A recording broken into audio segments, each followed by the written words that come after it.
After understanding this, the planning and controlling link, we should start to talk about the different controls, right? Different approach of control. Also, we have mentioned the different areas of control. It is easy to understand by department or by functions. Okay, so the financial resource, the financial control is the core. And then we have the physical resource, we have the human resource, and then we have information resource, right? Actually, we have other resources. Here, we are more focused on the operation control, the operation department or operation function. So that's more focused on this so-called the physical control. I mean, later on, we will talk about the inventory control, right? The production, the stock control. Although we are talking about the operation, it doesn't mean we don't need the information control. We don't need the human resource control. We also need all of those resource control, but we just take the operation as the focus. Different approach to control. You know why I'm laughing? Because this is, again, use this system model. Let me draw this again for you. We start from the input, and then we go through this operation process or like a production process. And then we have output, receiving the feedback from the environment. Our control is primary focus is here. Okay, so this is our prioritized control. So the steering control means like a feed forward control, right? From the beginning. Actually, we are more focused on the input. This is the system model. Concurrent control means we are focused on the process or the operation process. Later on, we will have so-called this post-action control. Post-action control is focused on the output. So this control, we talk about output.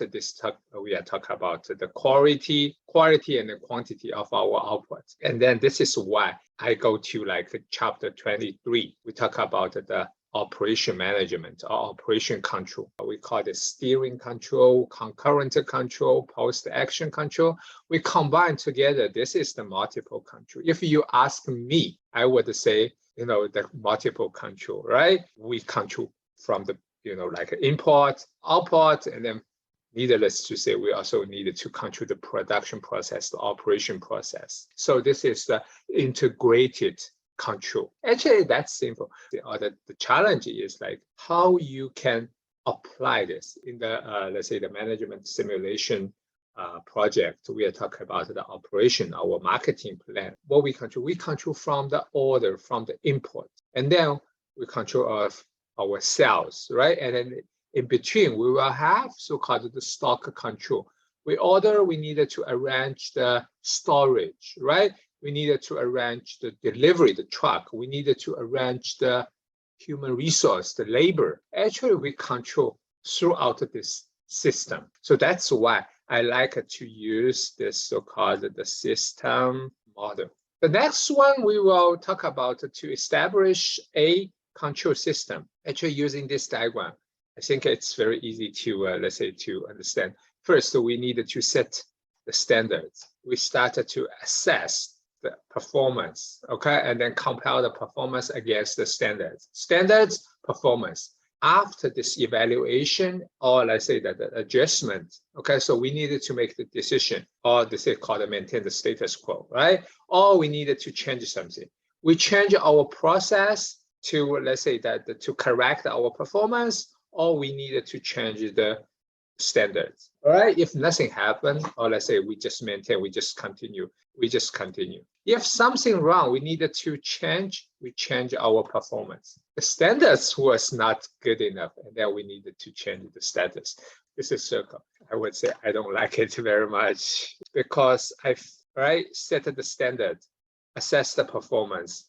Standard performance, we are missing something about the do, right? This is the do process. You needed the standard. You need someone to do the job, and then you started the performance, right? Assess the performance. I would not talk too much regarding this control system.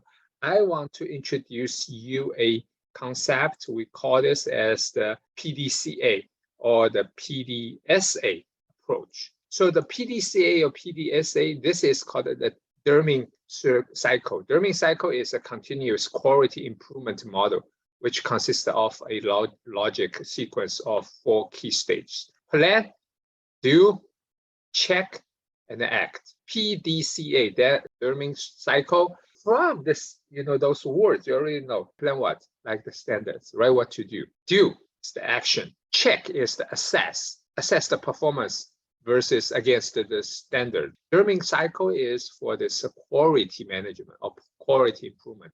But this can be applied to all the operation process. PDCA, in my opinion, is better than so-called the control system. Take a close look. I have the video. I think I have some, let's say, supplemental readings for you. So later on, when you join this company, this is for all the operation process. The textbook talk about this control system. I want you to keep this PDCA in mind.